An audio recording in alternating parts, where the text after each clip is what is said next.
Goeiedag kijkers en luisteraars. Hier zijn we dan weer met het programma De Fractie, een programma van de VHP. We zijn er vanavond weer bij u in de huiskamer. Vanavond ben ik met de heer Jason Gummels in de huiskamer. Voordat we naar meneer Jason gaan, wil ik mezelf even voorstellen aan u. Ik ben Mukesh Semudat Pandey. Ik ben van huis uit huisarts. Doe dit werk ongeveer 23 jaar. En mijn werkstation is op Tamarijo. Jason, als jij wat over jezelf wil vertellen? Ja, ik ben uiteraard ook een VHP'er. We gaan ook sowieso voor Redden Suriname. Mede reden waarom we hier zitten vandaag. Ik ben ondernemer en ik doe dat al min of meer 10 jaartjes. Okay. Terug naar u. En gaat het goed? Het gaat baas leggen, ja, met ons allemaal baas leggen gaat. Mooi zo. Eigenlijk niet mooi zo, want het gaat helemaal niet goed. Vandaar dat we vandaag bij u in de huiskamer zijn om u het een en ander in te lichten. Wat vind jij van de gezondheidszorg, Jason? Wel, momenteel met de coronavirus en alle andere ontwikkelingen eromheen en los van de coronavirus, ook heel veel andere financiële zaken binnen de gezondheidszorg. Ik denk dat u daarover veel meer kunt vertellen zo meteen. Zie ik het sowieso niet zitten, wat ik hier en daar hoor. Nogmaals, het is niet per se mijn vak, maar je hoort op de straat hier en daar heel wat verhalen en feiten over de gezondheidszorg en dat baart me wel heel wat zorgen. Ik wil de mensen even terugvoeren naar het jaar 2015, net toen de regering Bouterse Adien aan de macht zou komen. En met zoveel fanfare men de basiskaarten in werking ging doen treden. De vragen die toen zijn opgerezen waren, is er wel een goede studie geweest over deze kaarten? Natuurlijk, dat iedereen een goede toegang heeft tot de gezondheidszorg, dat is een prachtig, prima idee. Niemand heeft er bezwaar aan. Maar de manier van introductie. Hoe zou men dit project moeten financieren? Dat zijn vragen die niet zo goed zijn beantwoord ook. Verder nog, wat we zien. Gaandeweg de basiskaarten waren er taferelen te merken. U kunt zich nog heugen dat men de groep van 14 tot 60 jaar, die moesten zelf gaan betalen. En deze groep moest onder mensonterende omstandigheden aan de Gemeenschapsweg staan in de felle zon om in aanmerking te kunnen komen, let wel, te kunnen komen voor zo'n basiskaart. Ja. Verder nog, u kunt ook herinneren bij het SZF-kantoor, waar er mensen gingen huilen omdat ze niet in aanmerking konden komen voor zo'n kaart. En het waren allemaal mensen met chronische aandoeningen mensen. Dus Jason, ik denk dat daar de VHP weer heeft ingespeeld en men heeft alles teruggebracht naar de situatie wat nu zou moeten zijn eigenlijk. Wat vind jij daarvan? Ja, nee, we moeten sowieso terug. Ik bedoel, je kunt mensen van onder de 14 jaar of tot en met de 14 jaar en senioren niet zo in de rij laten staan. Dit is al een teken van hoe onmenselijk deze regering fungeert en denkt. Ik bedoel, het hele systeem is gewoon zeer amateurisch. Het slaat gewoon op niets neer, het is niet praktisch, het werkt gewoon niet voor de algemene burger. Het is er zeker niet voor de seniorenburgers en de jongeren die juist die extra steun nodig hebben. Vind je dat deze regering, Bouterse Adien, een sociaal akkoord heeft gesloten met het volk? Het lijkt er zeker niet op en het voelt ook niet zo aan. Dat kun je zelf vragen aan de senioren die elke dag daar thuis zitten met hun handen in het haar die niet geholpen kunnen worden. Dit is helemaal geen oplossing. Mijn ervaring leert dat als mensen met voorschriften van de arts, ik ga je even weer een stap terug doen. Voorheen ging men 2 gulden betalen voor zo'n voorschrift, daarna was het 1 SRD en later hoefde men niks te betalen. Op zichzelf prima. Prima. Maar toen men een bijdrage had voor de voorschriften, Jason, kon men die medicijnen nog verkrijgen. Ja. Het was beschikbaar. Ja. Toch? En het was haalbaar ook. Klopt.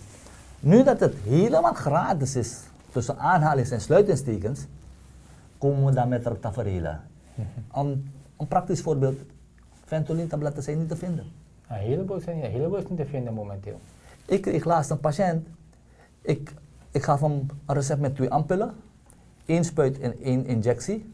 Die man kwam met 1 ampul en met een spuit. Hoe moet ik mijn werk nou doen, Jason? Laat hem te doen. Een andere vraag die opgeworpen wordt is, we gaan naar een sociaal akkoord met het volk. Ja. Ik denk dat het VHP ook zo'n programma heeft. Maar natuurlijk niet zoals het nu wordt uitgevoerd. Ja. Het wordt niet uitgevoerd, want je moet ook rekening houden om sociaal akkoorden programma's uit te voeren, moet je bogen geld hebben. Uiteraard. En dat heeft Suriname, ons land, nu op dit moment niet. Wat ons ook opvalt, mensen, is dat aanbestedingen, inschrijvingen, openbare inschrijvingen, wanneer heb je dat voor het laatst gezien in de dagbladen? De laatste keer dat ik me kan herinneren dat zoiets officieel plaats heeft gevonden, wat ik me kan terug herinneren, nogmaals mensen, is voor 2010, toen we een normale regering aan de macht hadden. Dat werd toen de front genoemd, toen we een hele stabiele economie hadden en alles ging zoals het moest gaan. Dus ja, aanbestedingen heb ik geen jaren gezien, nu letterlijk 10 jaar, bijna 10 jaar niet. Kortom gezegd. Ja, dan willen we praten over transparantie. En als je geen openbare aanbestedingen hebt, je helpt mensen aan een werk langs de weg om te bieden tegen een rijstrook van zoveel. Ja. Mensen, er moet transparantie zijn. Onze gelden, onze belastinggelden moeten goed verantwoord kunnen worden. Er worden nu meer Cubanen geaccommodeerd om de goten schoon te maken en de bermen schoon te maken. Er zijn zoveel Surinamers. Door deze regering, het wanbeleid van deze regering, zijn zoveel Surinamers werkloos geworden en die worden nogmaals aan de kant gezet door eerst Cubanen de voorkeur te geven voor banen om zoals bermen schoonmaken, goten schoonmaken, gewoon om hun zogenaamd te accommoderen zodat ze zogenaamd gaan stemmen voor deze nieuwe regering in 2025, 25 mei 2020. Wat gebeurt er met de Surinamers? Die zijn weer aan de kant gezet. En waar is die volkspresident die voor deze Surinamers moet zorgen, die al 10 jaar aan het vallen is? Ja. Als de VHP op 25 mei 2020 wint, mensen, en daarom hebben we jullie steun nodig. En ik denk dat we deze verkiezingen groots zullen winnen. Wat denk jij dat wij als eerste zouden moeten doen? Ik denk dat we een van de eerste zaken die we moeten doen en zullen doen, want we gaan en mag komen, vergis u niet. We gaan komen en een van de eerste zaken die we gaan doen, is om alle gestolen gelden terug te halen. En zoals de voorzitter heeft gezegd in de massameting van, ik dacht 18 januari, afgelopen 2 maandjes geleden, is we gaan deze mensen, de mensen die opgesloten moeten opgesloten worden. Het zijn gewoon een steltje dieven. Dat geld moeten we terughalen en dat teruggestolen geld, dat teruggehaalde geld moeten we herinvesteren, of moeten we gaan investeren in precies dit soort mensen, de bevolking van Suriname. De mensen gaan investeren in de gezondheid, in de jeugd. En de mensen die niet thuis zitten, die geen baan hebben vanwege wanbeleid. En die mensen moeten weer gaan investeren. Al het gestolen geld, de miljarden die gestolen zijn, als we die terughalen, hebben we 3/4 van de problemen opgelost die we nu inzetten, dankzij deze huidige regering. En wat denk je wat de parastatale bedrijven zoals SZF, RGD, SWM? Ook daar heb je te maken met heel veel gestolen gelden. Een vraagje die bij mij oprijst. Vind je dat er transparantie is bij deze bedrijven? Er is nul transparantie. Er is helemaal geen eenheid, er is geen structuur. Heel Suriname is structuurloos. Oké. Ik denk en ik kijk in onze naaste omgeving. Als we bijvoorbeeld transparantie, en ik denk dat VHP dat hoog in zijn vaandel heeft, wij ook natuurlijk. Uiteraard. Wat zou moeten gedaan worden om de transparantie bijvoorbeeld na de verkiezingen te bevorderen? Denk je bijvoorbeeld aan een website waar de bevolking kan gaan kijken van hoe de middelen, de inkomen van de staat is gebruikt? Dat zou heel goed zijn. Laat het duidelijk zijn voor de bevolking waar alle geld naartoe is gaan en hoe dat geld allemaal geïnvesteerd is geworden en bij welke zogenaamde aanbeveling dat geld is gegund. Want nu weet niemand naar waar het geld is gegaan. Niemand weet via welke subcontracten of contracten die werken zijn gegund, dus naar waar het geld is gegaan. Er is helemaal geen overzicht. En dat wordt ook niet bekendgemaakt door de regering en het parlement. Dus niemand weet het. Wat vindt u ervan, beste kijkers en luisteraars? Als er zo'n transparantie zou zijn, en de VHP staat voor transparantie, mensen. Wij staan voor vertrouwen, wij geven hoop. En als dat is, wordt er een productie op gang gebracht. En dan komen wij dan op het volgende onderwerp van dit programma van de fractie. Jason, jij bent ondernemer. Ja. De motor van elke economie is nog steeds munteenheid. De stabiliteit. Stabiliteit van onze economie, van onze de productie eigenlijk. Hè? En de productie, klopt. Maar de munteenheid, de stabiliteit van de gelden, die gaat gepaard, die motiveert de productie uiteraard. Okay. Snap je? Wat denk je dat bijvoorbeeld de agrarische industrie, want de naam Gummels houdt een beetje verband met de agrarische industrie. Wat denk je dat we zouden moeten doen? Ja, er is daar heel veel achteruitgang de afgelopen, langer dan 10 jaar om u eerlijk te zeggen. Er is heel wat achteruitgang daar, maar de afgelopen 10 jaar nog meer. Ja, ik kan het niet alleen maar hebben over de agrarische sector. Ik moet u eerlijk zeggen, het enige wat ik nu kan zeggen is mensen, we moeten gaan produceren en we moeten gaan exporteren. Want dat is een van de redenen waarom we nou geen, bijna een devaluatie hebben. Onze munteenheid is nou wel, wat is de koers, 1/14 of zo. Dat is een van de grootste redenen, we hebben geen export, we ontvangen geen geld, we ontvangen geen dollars. Dat moeten we gaan veranderen. Dat deden we wel voordat deze regering aan de macht kwam. Weet je? En dat moet gewoon weer op gang gaan komen. Ik heb voor mezelf een beetje nagedacht. De VHP heeft in eerdere programma's ook aangegeven over het zo wel bekende Marcusa-project. Ik ben verder na gaan denken. Ik dacht bij mezelf, wat zouden we moeten produceren met een extra tintje, wat bijna iedereen gebruikt in de huishouding, wat zouden we bijvoorbeeld kunnen produceren? Wij zouden dan vertrouwen moeten kweken en de mensen moeten stimuleren om tot productie over te gaan. Er komt dan bij mij als eerste op de tomaat. Als iedereen bijvoorbeeld 10 vierkante meter zou planten, deze. Ja. En met het overschot wat je daarbij zou hebben, en daarbij middelgrote en kleine bedrijven zou leveren, met dus de producten zouden moeten leveren. En ik denk, in het partijprogramma van de VHP staat er ook, dat de VHP naar 10 tot 100 bedrijven wil gaan, mensen. Nieuwe bedrijven. Jaarlijks, hè? Ja. Op het gebied van export. Ja. Export, ja, klopt. En dat er ongeveer 1000 werkplaatsen zullen zijn. Weet je wat dat voor boost zal geven aan de samenleving? Dat is zeker. We hebben al duizenden mensen verloren. Duizenden mensen hebben al werk verloren de afgelopen periode aan bedrijven die zijn gesloten. En de Suralco is er één van ze. En alle kleine ondernemers die niet hebben kunnen redden vanwege de hoge koers. Ja.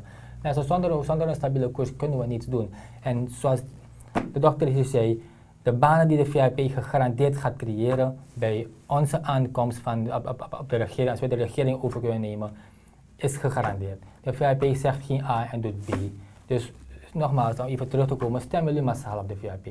De banen moeten gecreëerd worden, dus zo onderhalen. Wat dit in een film, zoals de taal zegt op straat. We moeten eventjes nuchter denken.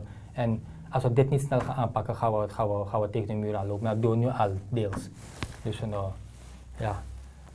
Men zegt dat continu. Hoe gaat VHP het doen? Mensen, we leggen de plaatjes uit elkaar voor u. Allemaal op tafel, zodat u het makkelijk begrijpt. Ik hou het nog even op het voorbeeld van de tomaat.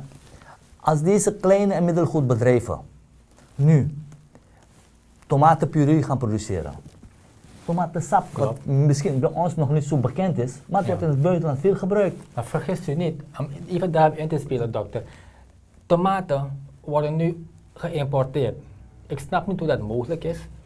Zonder verhoogde invoerrechten worden die dingen geïmporteerd. Tomatensap wordt geïmporteerd. Dat zijn allemaal dingen die we zelf kunnen produceren. Laten wij onze eigen tomatensap en tomaten exporteren. Zoals onze voorzitter dat ook wenst. Zo brengen geld binnen en zo brengen valuta binnen en zo creëren een stabiele koers. Dus dan moeten de exportmarkten gezocht worden, grote afzetgebieden. En dan krijgen we dollars, euro's. En met deze dollars en euro's kunnen die gegooid worden naar de gezondheidszorg. Precies. Dan heb je geen wankelende gezondheidszorg meer. Je hebt geen onderwijsproblemen, want dan ben je voorzien van goede onderwijs. Want onderwijs is ook een basis om je skills op te graden. ICT wordt ook aangedacht. Klopt. Scholing voor onze arbeiders. Mensen, we zijn nog niet klaar. Jason, jij komt uit het ondernemerswereld. Wat zou nog meer gedaan kunnen worden om de ondernemers te faciliteren? Dus hoe heb de man goro komoro bigi? Ik denk dat we onder andere met de gestolen gelden daar terug op komen. De gestolen gelden moeten gaan investeren in onze ondernemers. Er zijn zoveel ondernemers in Suriname willing to work. We zijn geen lui mensen. Surinamers zijn niet lui, we zijn gedemotiveerd. Als je voldoende mensen die bereid zijn te werken, je hebt de rijstboeren in Nikeri, Wageningen. Ik ben zelf van Wageningen en Nikeri, misschien wisten de mensen dat niet. Ik ben opgegroeid in de rijstarealen. Ik heb ook geploegd en gewietkotterd en dat heb ik ook allemaal meegemaakt. Maar sinds ik er ben, gaat de rijstsector achteruit. Kijk naar de Nigeriaanse boeren, ze komen niet uit met hun gelden. Ze nemen leningen met de rentes die zo hoog zijn, ze kunnen niet aflossen, er is geen afzet, want we hebben geen, het is gewoon te gek. Ja, er zijn zoveel dingen die gedaan. Er wordt kip geïmporteerd. Binnenkort, als je niet oppast, gaan we eieren importeren. Al die dingen kunnen we zelf doen. Er zijn genoeg mensen die willen werken. Langs de weg zie je mensen staan met open bak en rekken eieren. Waarom kunnen we die dingen niet kwijt? Omdat we gewoon, de economie is gewoon dood. We hebben gewoon geen afzet. Er is geen afzet, alles is duur geworden. De prijzen zijn zo hoog. Er zijn zoveel verschillende redenen, Doc. Ik kom er niet uit, maar wat ik wel weet, we moeten gaan investeren in onze eigen mensen, onze eigen doen. We hebben zo'n mooie takia. Eigen vertrouwen, hoe gaat het ding? Eigen vertrouwen. Vertrouwen in eigen kunnen. Vertrouwen in eigen kunnen. Waarom doen we dat dan niet? Het lijkt alsof we helemaal niet in elkaar vertrouwen, helemaal niet kunnen. De manier van zaken niet lopen, terwijl we dat wel degelijk kunnen. Je hebt het net heel mooi net aangehaald. Je komt bijvoorbeeld van Nigeria, je bent veel in Nigeria geweest. Kunnen de Nigerianen bijvoorbeeld, hebben ze goede infrastructuur, wegen die kunnen leiden naar bijvoorbeeld een haven? De mogelijkheden bestaan er, ja. De mogelijkheden bestaan er. Moeten ze beter ontwikkeld worden, ja. En hoe moeilijk is dat om te realiseren? Helemaal niet moeilijk. Er moet gewoon erin geïnvesteerd worden. We hebben genoeg kunnen, we hebben genoeg kaarten hier in Suriname met de kennis die dat kunnen realiseren, maar er moet daarin geïnvesteerd worden. Maar als het geld gestolen wordt en in de zakken gaat van mensen, heb je geen geld om te investeren in dit soort van zaken. Dit soort dingen moeten prioriteit hebben in Suriname. De prioriteit van deze regering is geen eigen productie, het is eigen zakvullen. Dus mensen, we zullen en moeten investeerders naar dit land moeten toetrekken. Als een investeerder dit land binnenkomt, moeten zijn vergunnings, zijn werkafspraken snel afgehandeld worden. Men noemt dat de easy doing business. Easy doing business, ja, dat noemen we het. En alles moet binnen 3 maanden gereed zijn, zodat die man in proces kan. Klopt. Jason heeft net ook gesproken over de infrastructuur. We spraken over die 1000 arbeiders die werk zullen krijgen. Zij moeten ook goede transportmogelijkheden, busvervoer moet heel goed gegarandeerd zijn. Klopt. De wegen daar naartoe voor transport, voor efficiënt transport moet allemaal verbeterd worden. De wegen in Suriname zijn nou super druk. We moeten gaan uitbouwen, onze infrastructuur moet eruit gaan. Nu bouwen we, alles wordt op één locatie gebouwd, op één oppervlakte gebouwd. We moeten eruit gaan, zodat de infrastructuur ook eruit kan gaan en die drukte verdeeld kan worden. En nu heb je steeds meer drukte, ook de verkeerscontrole wordt steeds onoverzichtelijk op die manier. Dat gaat gepaard met verkeerscriminaliteit. Dus als we uitbouwen, de infrastructuur uitbouwen, dan gaat het allemaal ook veel vlotter gaan lopen. Wat denk je van de lokale ondernemers? Hoe zou men dat kunnen helpen om dat een boost te geven? Eigenlijk? Ik denk dat als de lokale ondernemers doen hun deel al. Het is wat de regering doet met het deel dat zij geven, dat is de belasting. Hoe gaan we om met de belastingsgelden? Als je de belastingsgelden correct en beter investeert, zoals in de infrastructuur, een efficiënte infrastructuur, dan heb je het gedaan. Ja. Dus we denken ook aan opstart en doorstart fondsen, mensen.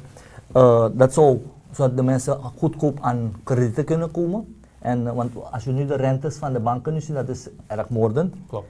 En voor de mensen die in de landbouw zijn, invoerrechtenvermindering op landbouwmachines, ja, op meststoffen, of subsidiëren, dat zou ook een mogelijkheid kunnen zijn. Precies. Nou, even kortom gezegd, als ik even in een nutshell alles mag opzommen, om u eerlijk te zeggen, kijk, we hebben zoveel rijkdom in Suriname. We hebben landbouw, veeteelt, visserij. De visserij alleen maar kan zoveel opbrengen voor Suriname. Maar ja, ik denk dat de helft, of als het niet meer is, laat me het voorzichtig zeggen, onderhandeld wordt midden op zee en komt nooit hier aan land. Er zijn zoveel middelen waaruit Suriname kan verdienen en verdient, maar waar gaan de gelden? Andere landen zoals zo vaak over gesproken Dubai, die we eens zouden worden volgens een bepaalde minister of een bepaalde partijlid, dat nog nooit zijn geworden, maar goed. Die landen, ze hebben bijna niets, maar alleen corruptie geeft ze welvaart, die corruptieloos beleid geeft ze welvaart, het geeft ze die stabiliteit. Als wij hier in Suriname gewoon even de corruptie kunnen wegwerken, waarom misschien een van de rijkste landen ter wereld? Het is heel simpel. Een facet die we zeker ook met u willen doorlichten, Jason, we hebben Meet the People gelopen eigenlijk. Ja. Wat is je opgevallen? Meet the People hebben we gelopen, er zijn er maar zoveel dingen opgevallen. Sowieso is opgevallen de infrastructuur van Suriname, van Paramaribo, het onderwaterlopen van heel veel gebieden bij minste en geringste regenval. Het is me opgevallen dat er nog steeds een soort van, misschien ga ik even afwijken van ons onderwerpen, maar je mag vragen wat mij is opgevallen, dat is een van de zaken die me is opgevallen, is de de etnische verdeeldheid die er nog steeds heerst, en eigenlijk nog steeds heerst vanwege ophitserij, vooral op social media, die eigenlijk niet bestaat binnen de VHP. Ook al hoort u misschien op andere plekken andere verhalen, ik kan u garanderen, kijkt u maar naar mijn huid.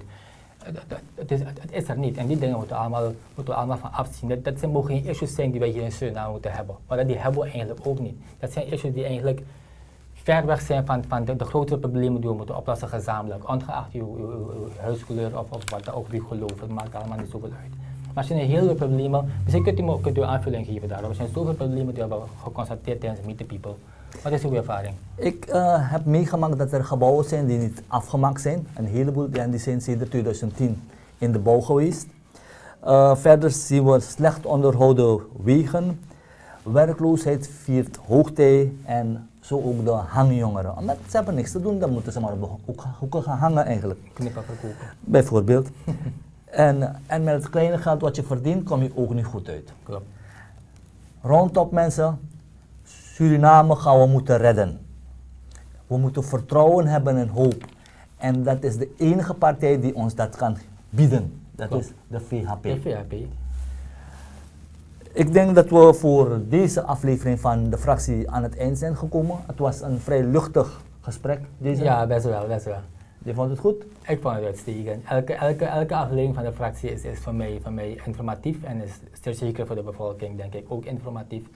En ik denk dat sommige zaken gewoon elke keer herhaald mogen worden, omdat we moeten gaan indringen bij de burgers. Mensen, kijkers, luisteraars, dit moet het dan weer zijn voor deze aflevering van de fractie. Een programma van de VHP. Voor één andere aflevering blijft u kijken. Goedenavond. Doei.